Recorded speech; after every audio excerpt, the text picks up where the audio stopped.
Dealings with the Dead, number 84.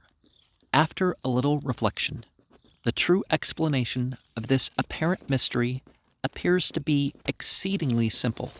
Colvin had become an object of contempt and hatred to the Burns, and especially to Stephen. His mental feebleness had produced their contempt. The burdensomeness of himself and his family had begotten their hatred. The poor, semi-demented creature happened, in a luckless hour, to boast, most absurdly no doubt, of his great importance and usefulness as a member of this interesting family. This gave a doubly keen edge to the animosity of Stephen, and he berated his brother-in-law in terms almost as vulgar and abusive as those we daily meet with in so many of our leading political journals of all denominations. Now, sometimes verbal abuse, and especially physical abuse, can do things to other people's mental states. Forgetful of his inferiority, this miserable worm exemplified the proverb, and turned upon his oppressor in a feeble way. He struck Stephen with a small writing stick. This was accounted sufficient provocation by Stephen, and, in the language of the witness, Stephen then struck Russell on his neck with a club and knocked him down. He rose and made a slight effort to renew the battle, and then Stephen again knocked him down. Upon this, Colvin rambled off towards the mountain, and it was seen in that region no more till he was brought back after the expiration of 7 years in December 1819. Well, who could blame some fleeing for their life being beaten down with a stick and all that stuff? He went off without his hat and shoes. Whether in his effort to shake off the dust of that city, he unconsciously shook off his shoes, is unknown.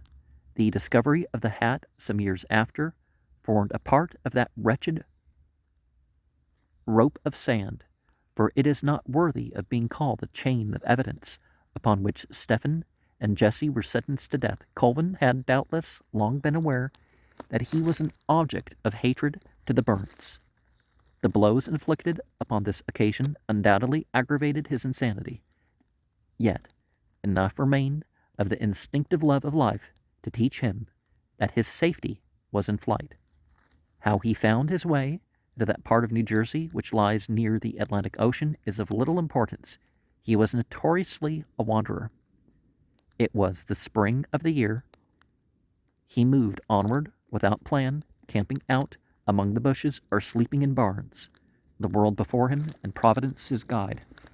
He probably rambled from Manchester, which is in the southwest corner of Vermont, into the state of New York, which lies very near, and wandering in a southerly direction along the westerly boundary lines of Massachusetts and Connecticut.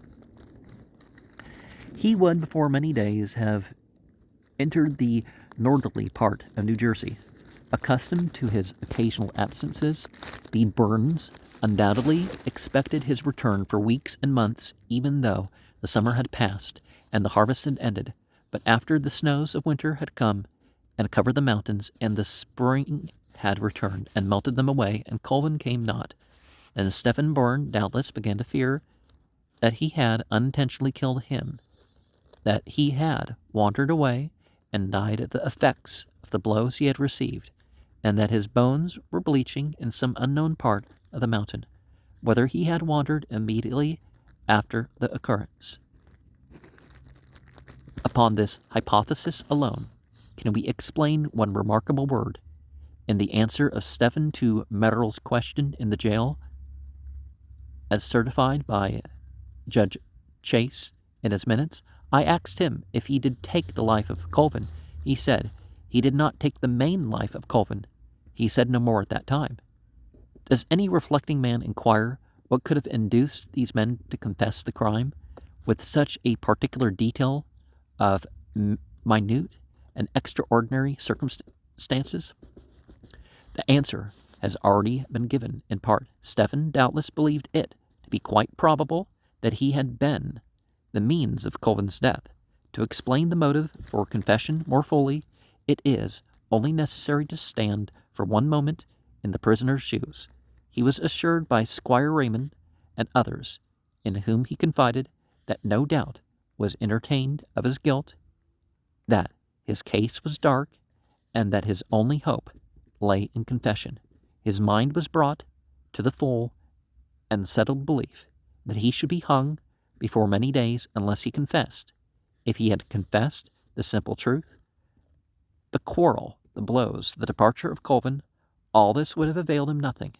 It was not this of which Squire Raymond and others had no doubt he was guilty. They had no doubt he was guilty of the murder of Colvin. No confession of anything short of the murder of Colvin would satisfy Squire Raymond and induce him to petition the legislature in favor of the prisoner. Stephen well knew that if he confessed the murder of Colvin, it would be immediately asked where he had buried the body. A puzzling question, it must be confessed, for one who had committed no murder. But it was a delicate moment for Stephen. It was necessary for him to stand not only rectus in curia, but rectus with Squire Raymond and all his other attentive patrons. He therefore, to save his life and secure the patronage of the squire, strung together a terrible tissue of lies, too manifestly preposterous and improbable, even for the credulous brain of Cotton Mather in 1692.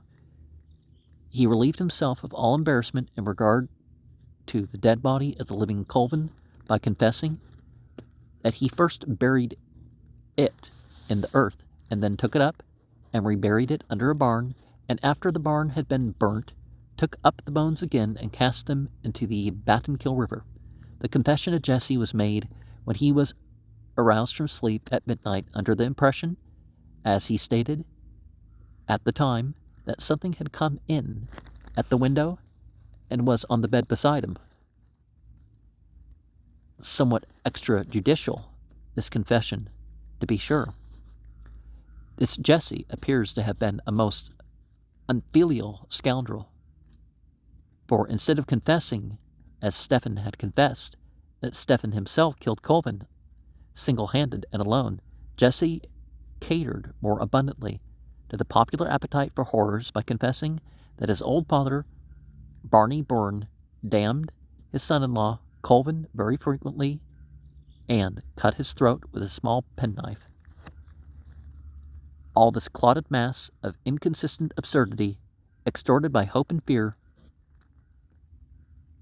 His Honor George Chase received as legal evidence and gravely certified up to the General Assembly of Vermont.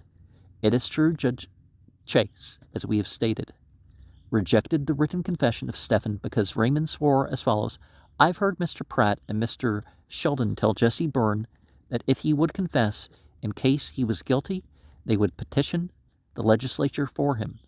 I have made the same proposition to Stephen myself, and always told him I had no doubt of his guilt, and that the public mind was against him. It is needless to expatiate on the gross impropriety of addressing such language to a prisoner under such circumstances, but the witness, Farnsworth, was then produced to prove Stephen's oral confession that he killed Colvin.